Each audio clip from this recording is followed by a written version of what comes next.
The chill of a perpetual London drizzle clung to the air as Amelia, a young art history student drowning in debt, hurried past the rows of impossibly expensive antique shops lining Portobello Road. She was late for her shift at the Curious Corner, a cluttered, dusty haven of forgotten treasures run by Mrs. Eleanor Vance. Eleanor wasn't just Amelia's boss. She was a fixture of Amelia's life, a silver-haired, sharp-witted enigma who spoke in riddles and smelled faintly of lavender and old parchment. Amelia adored her, even though Eleanor paid her next to nothing, preferring to compensate her with life lessons and cups of weak Earl Grey tea. Eleanor was frail now, her movements slow, but her eyes, startling, crystalline blue still, held the fire of 1,000 unspoken stories. Their bond was simple yet profound, forged over long, quiet afternoons among chipped porcelain and tarnished silver. Amelia would read aloud from books on Renaissance art, and Eleanor would listen intently, occasionally interrupting with a peculiar, off-topic question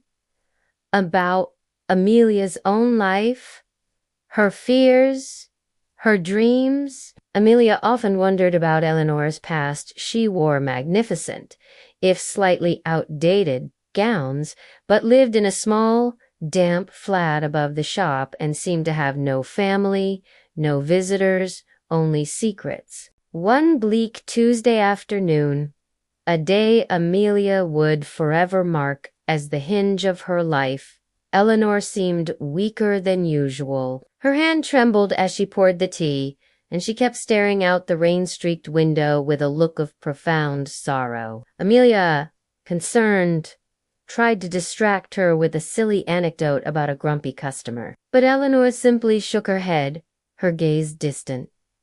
She didn't want the light-hearted chatter. She wanted to speak, finally, about the weight she carried. Eleanor reached into the deep pocket of her velvet skirt and withdrew a small, exquisitely carved mahogany box. It was unassuming, worn at the edges, yet it radiated an intense sense of history. "Amelia, my dear," Eleanor began, her voice a low, raspy whisper that struggled to overcome the sound of the rain. "You have been a daughter to me, the only true kindness I've known in a lifetime of carefully constructed solitude."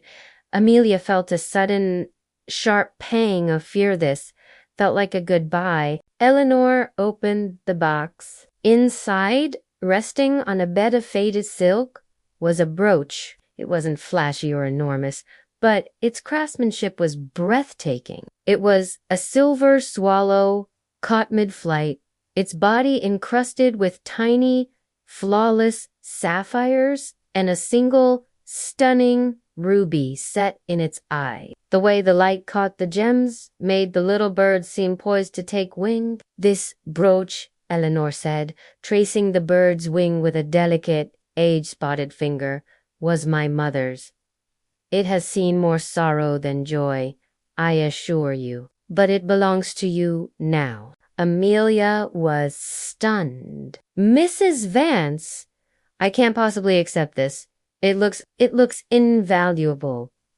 She tried to close the box, but Eleanor's frail hand rested firmly on hers. "It is more than valuable, child. It is a key, a very heavy key to a very locked-up truth." She then gave Amelia instructions that seemed utterly bizarre.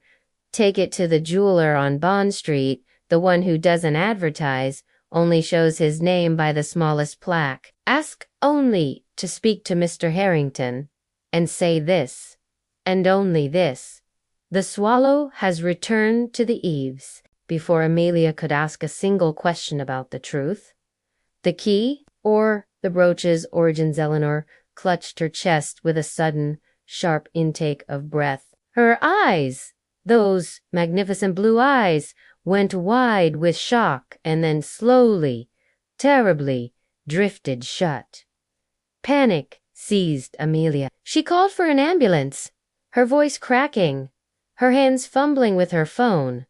But she knew it was too late. Eleanor was gone, just like that, leaving behind only the cold rain, the smell of lavender, and a bewildering, jewel-eyed swallow brooch that Amelia now desperately held. The following weeks were a blur of grief and confusion. There were no funeral arrangements because there was no family to claim the body.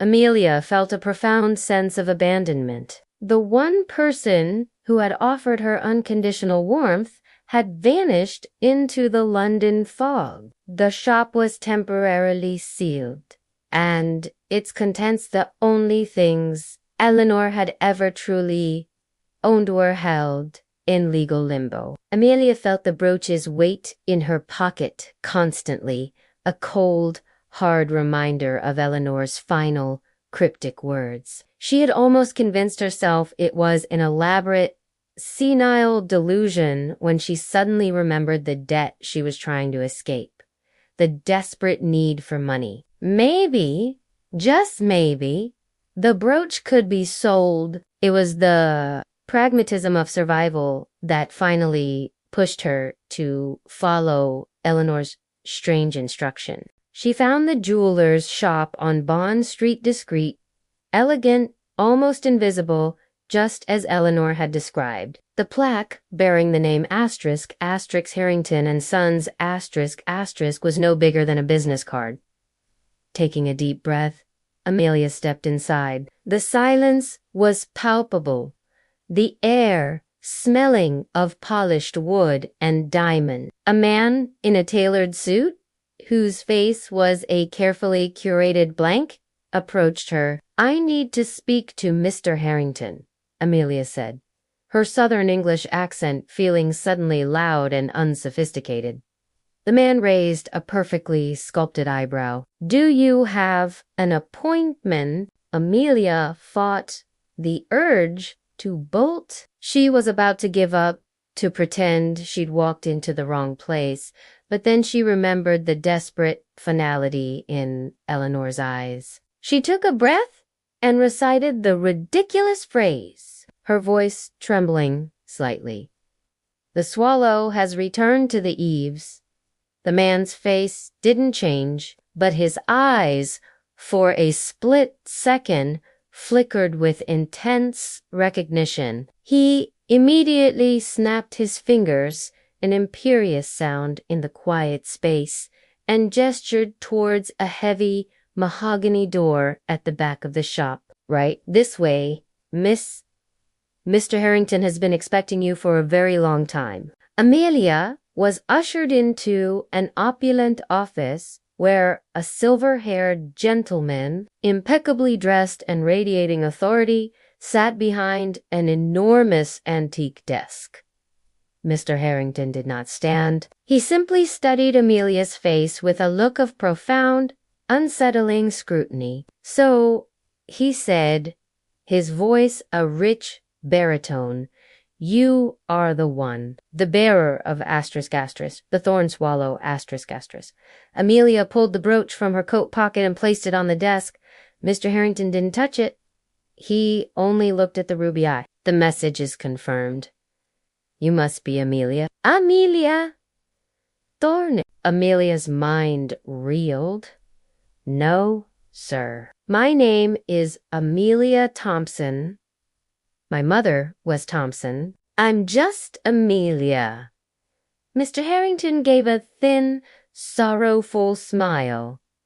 "No, my dear. You are a thorn, the last of a very long, very unfortunate line. Eleanor Vance, she was not just your friend. She was ***, Lady Eleanor Thorne ***. The sudden revelation of Eleanor's true identity, a title hidden beneath dusty tweeds and cheap t-shirt, Amelia to her core. Mr. Harrington then unfurled a massive, official-looking document on the desk, its edges brittle with age. He began to explain a labyrinthine tale of love, betrayal, and immense wealth. Lady Eleanor Thorne, her full name Eleanor Elizabeth Thorne, was the last direct descendant of a powerful shipping dynasty that had fallen into disgrace and ruin 50 years prior, following a disastrous financial scandal orchestrated by a distant, greedy cousin. Eleanor's parents had been killed in what was officially ruled an accident, but which Eleanor had always believed to be murder. She had fled, choosing to live in humble anonymity, constantly looking over her shoulder, knowing that a fortune and a dangerous enemy still lay dormant, waiting to be claimed or stolen. She had hidden the truth of her identity and, more importantly, the truth of the inheritance. The brooch, the ** thorn swallow ** wasn't just a piece of jewelry. It was the final, authentic piece of a long-hidden puzzle. It was the emblem of a vast trust fund and a considerable property empire that had been deliberately obscured by a complex legal framework designed to protect it from the treacherous cousin who was now a prominent figure in Parliament. The brooch was the only physical item that could be presented to * Harrington and Sons **, a firm of solicitors who had loyally guarded the secret for half a century to unlock the entire estate. Amelia's mother, as it turned out, was Eleanor's sister's daughter, whom Eleanor had managed to secretly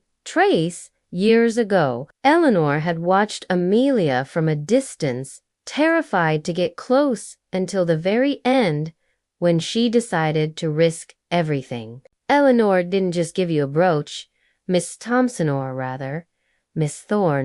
Mr. Harrington stated, his gaze piercing. She bequeathed you her legacy, her entire life's work. You, Amelia, are the sole heiress to the * Thorne estate *.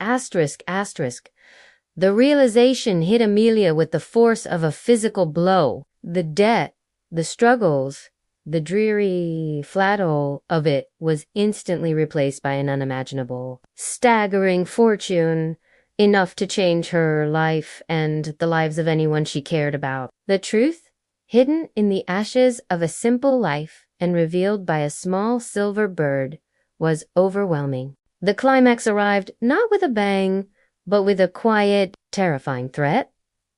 Mr. Harrington detailed the dangers. The treacherous cousin, now Lord Harrington Smythe, would stop at nothing to prevent Amelia from claiming the estate, as it would expose his family's 50-year-old deception and bring down his political career. The brooch was the key, but it was also a target. Amelia was no longer just an art student. She was the reluctant central figure in a high-stakes, decades-long feud. Her life had irrevocably changed, plunging her from the safe anonymity of poverty into the glaring, dangerous spotlight of unimaginable wealth and ancestral malice. The path ahead was perilous, requiring Amelia to navigate a maze of legal battles and the ruthless machinations of a powerful man. Yet, holding the swallow brooch, feeling its cold, smooth weight, Amelia no longer saw the frightened girl drowning in debt. She saw the strength and sacrifice of an old woman, Eleanor, who had given her life to protect this truth. The brooch represented not just money, but * redemption, *, the chance to right a 50-year-old wrong, to honor the memory of the woman she loved, and to reclaim a name that had been smeared by betrayal. She had been left more than an inheritance. She had been left a * purpose *. The resolution began with Amelia standing firm, her shoulders no longer stooped by the weight of her old life, but straight with the resolve of her new one. She decided to fight to bring the truth to light, using the resources that were now rightfully hers. She retained Mr. Harrington's firm, and the battle against Lord Harrington Smythe began, a media sensation that spanned months. The court case was a brutal poverty-spectacle, but the evidence meticulously gathered by Eleanor over a lifetime and activated by the Swallow brooch was irrefutable. Lord Harrington Smythe was exposed, disgraced, and his political career was utterly destroyed. Amelia won. The Thorne estate was hers, but the victory felt bittersweet. She stood on the grounds of her newly acquired ancestral estate, a magnificento sprawling manor in the Kent countryside, and realized that true wealth wasn't in the stones or the ledger, but in the memory of the old woman who had loved her enough to entrust her with a legacy and a dangerous truth. Amelia chose to use the money not for lavish self-indulgence, but to fund scholarships for disadvantaged art students, and she transformed the manor into a foundation for the preservation of overlooked art, true honor to Eleanor's quiet passion. She kept the Curious Corner open, running it as a small, nonprofit community hub, a constant reminder of the humble beginnings and the life-altering conversation she had there. The asterisk thorn swallow,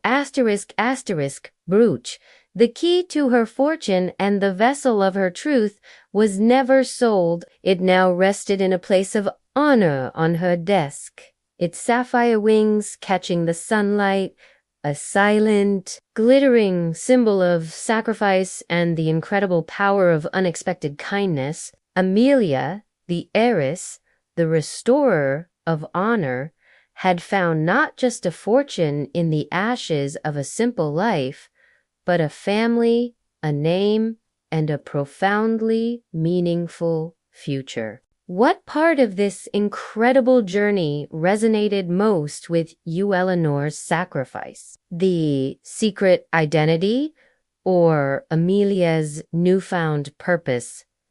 Let us know in the comments below.